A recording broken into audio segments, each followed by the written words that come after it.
Crockett and Tubbs are heading back to the big screen with Universal's new Miami Vice reboot, with the studio confirming an August 6, 2027 release date on Wednesday.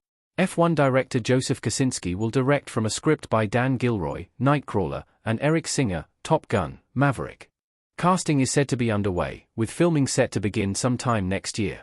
The film will be based on the first season of the beloved Miami Vice series that ran from 1984 to 1989, starring Don Johnson and Philip Michael Thomas as the pastel-clad detectives Sonny Crockett and Rico Tubbs. No story details have surfaced yet, but it's possible that the roles of Crockett and Tubbs could be among the most coveted in Hollywood at the moment, with the potential for a new franchise.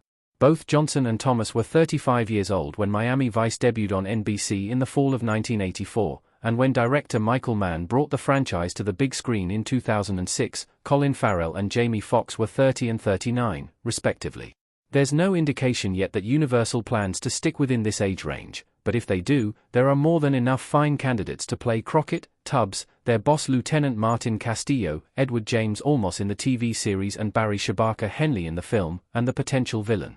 James, Sonny, Crockett, Glenn Powell.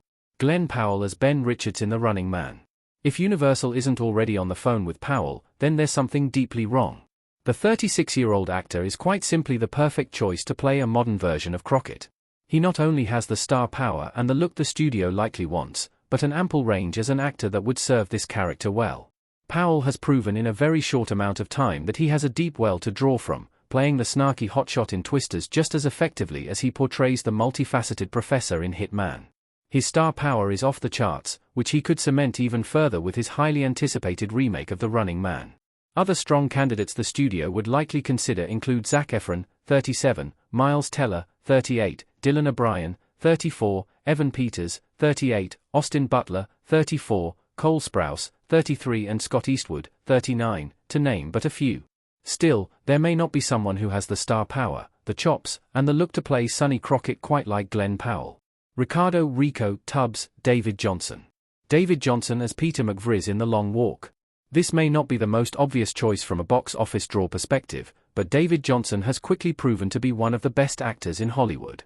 The 32-year-old British actor first burst onto the scene in HBO's Industry, before earning rave reviews in 2023's Rye Lane, 2024's Alien, Romulus and this year's The Long Walk.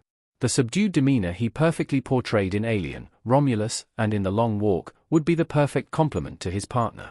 Tubbs is much more straight-laced, but Johnson has the range to portray both Tubbs' playful and darker sides. He initially comes to Miami on a vendetta against a drug dealer named Calderone, who murdered his brother Raphael. The studio will certainly be looking at others, perhaps the most obvious choice being 38-year-old Michael B. Jordan, given his career trajectory. Daniel Kaluuya, 36, Yahya Abdul-Mateen II, 39, Lakeith Stanfield, 34, John Boyega, 33 and Damson Idris, 34, would all be viable choices as well, but Johnson just has everything a big-screen Tubbs would need. Lieutenant Martin Castillo, Michael Pena.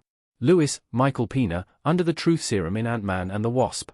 Edward James Olmos was just 2 years older than Johnson and Thomas when he portrayed their commanding officer, Lieutenant Martin Castillo, though he certainly possessed the gravitas to make it work. Should Universal go with someone significantly older than Powell and Johnson, a great choice would be 49-year-old Michael Pena. What makes Pena such an exceptional choice is his flair for both the dramatic and comedic, which could both be employed in various ways as Lieutenant Castillo. He's also no stranger to action franchises, and should there be a need for Castillo to engage in the criminal underworld beyond his office, he could be a wonderful asset to the film. Universal did change the character to a black man with Barry Shabaka Henley taking over the role in the 2006 feature film, so it's possible they could change course again. If they do decide to cast a Latino actor, others in consideration could be Oscar Isaac, Diego Luna, or Gael Garcia Bernal. However, Michael Pena would offer the most versatility. Esteban Calderone, Mark Antony. Singer Mark Antony smiling. There is no official confirmation that this movie will bring back the drug kingpin Esteban Calderone as the villain, but it would make the most sense.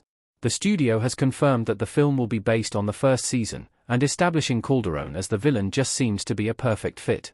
It was Calderone, after all, that brought Tubbs to Miami from New York City in the first place, which could very easily be explored in the film. While Mark Antony hasn't had a feature film role since 2021's In the Heights, his first role since 2004's Man on Fire, though he did have a reality TV appearance recently, he has the perfect look and energy to portray this character.